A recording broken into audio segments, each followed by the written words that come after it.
To implement low carbon adoption, you need a good plan, a plan that takes a lot of things into consideration.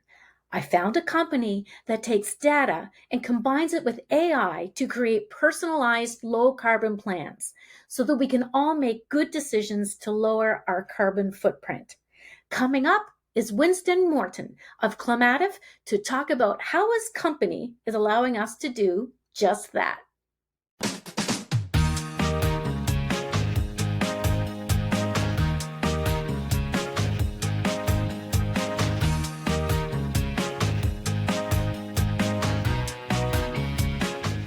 Hi, Winston. Thanks for joining me today.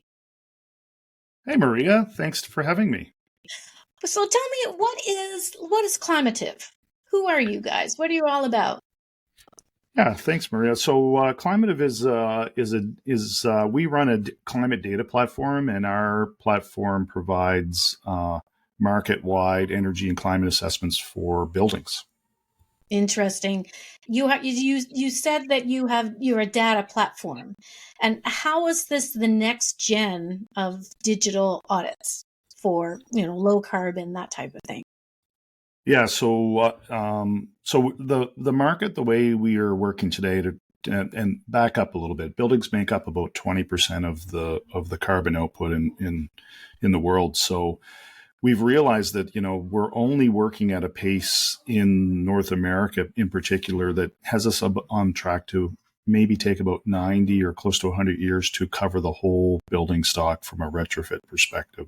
So what Climative does is uses artificial intelligence to provide digital-based assessments for full market assessments of buildings. And part of that is to start the conversation with the homeowners or the building owners as early as we possibly can to develop that pathway to net zero or low carbon in the buildings.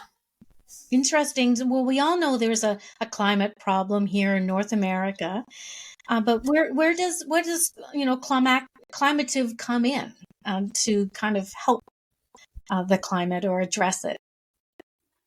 Yeah, it all starts with the building owner. We have a lot of tools that help the building owner be more informed and make better decisions. And again, back to these conversations that we need to start. There's only been about 10% of the building stock assessed to date.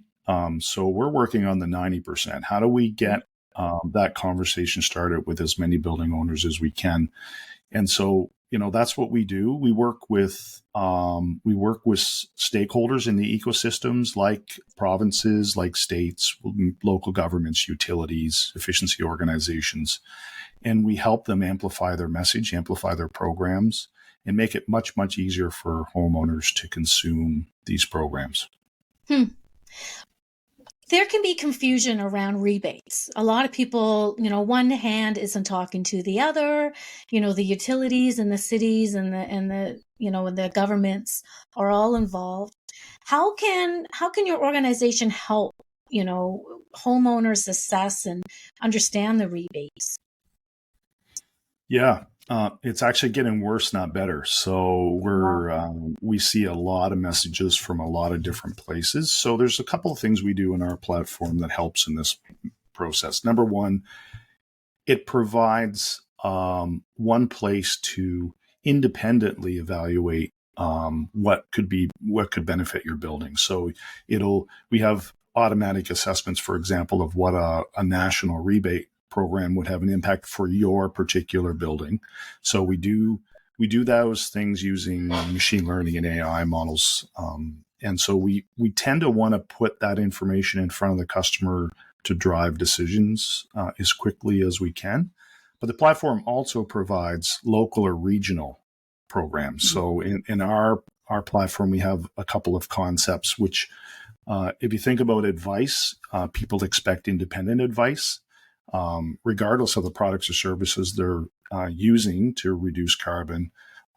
We like to provide advisory services independently of that. So in that case, we tend to follow national standards. So there are standards in place to do physical assessments. We use similar standards to do digital assessments, and those assessments are meant to be independent advice. And then the second part of the platform is we have the capabilities of providing offers. And rebates are one of those things. It could be low interest loans, it could be product offers, it could be rebates. And those rebates obviously are there to incentivize homeowners to pick a particular retrofit. And sometimes those rebates are focused on higher impact carbon retrofits, but maybe even mediocre investment returns. So it's a way for us to incent the market to get to low carbon. So we kind of take the guesswork out of those kind of programs. In an earlier conversation, you mentioned that 90%, it was really high, of residential homes, they have yet to be assessed or audited, for low carbon, just to offset. So what are some of the benefits, to the consumer, and what can they expect from your platform? So we've only assessed physical assessments have only covered about 10% of the building population, as I mentioned. So the 90% homeowner, we're trying to make that experience as digital and as low impact as we can. People are very comfortable now seeing personalized recommendations in many parts of their life. So we provide that conversation, and we tend to want to meet the customer where they're at, in the sense that some customers are looking for more comfortable homes. Some customers are very worried about how their energy bill is going to increase, and other customers are worried about their impact on the planet. So we tend to allow them to have control over that journey and provide a pathway into, a low carbon. So it's a massive job, 90% of our building stock in a very short period of time. So we do need to find some of these tools that have much more mass market capabilities. You mentioned earlier about creating a massive demand, or there's a massive demand for positive ROI. And what is positive ROI? What do you mean by that?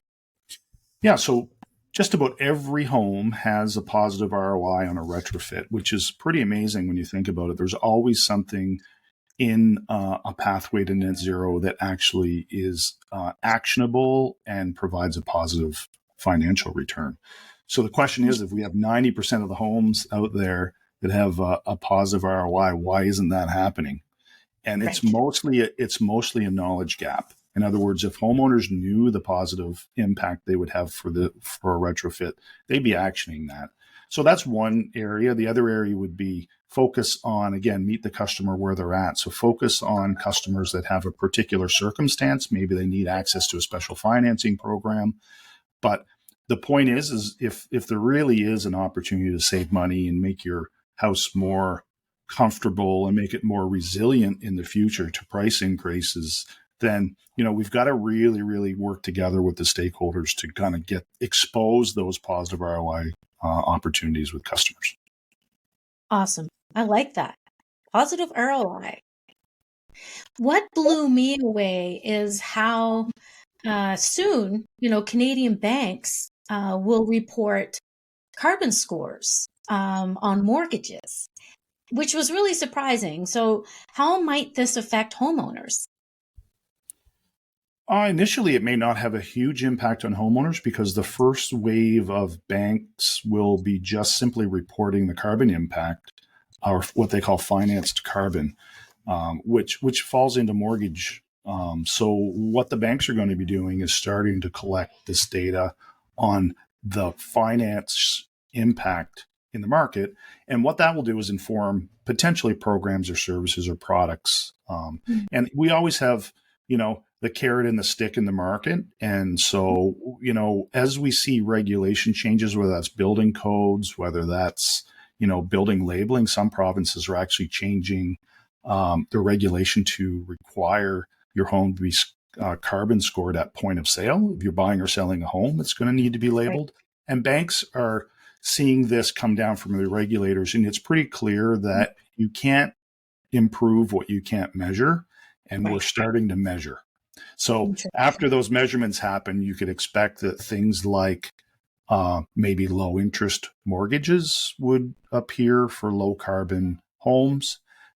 Interestingly enough, the banks are starting to get access to things like green bonds and lower capital cost products, and they can turn around and turn that into value added products in the market. So, customers are going to end up getting rewarded for low carbon homes.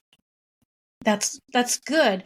I mean, it's nice to see people's investments starting to pay off, in the long run. And that just makes homeowners want to take advantage of these energy rebates and services that are provided now, because in the future it could cost them.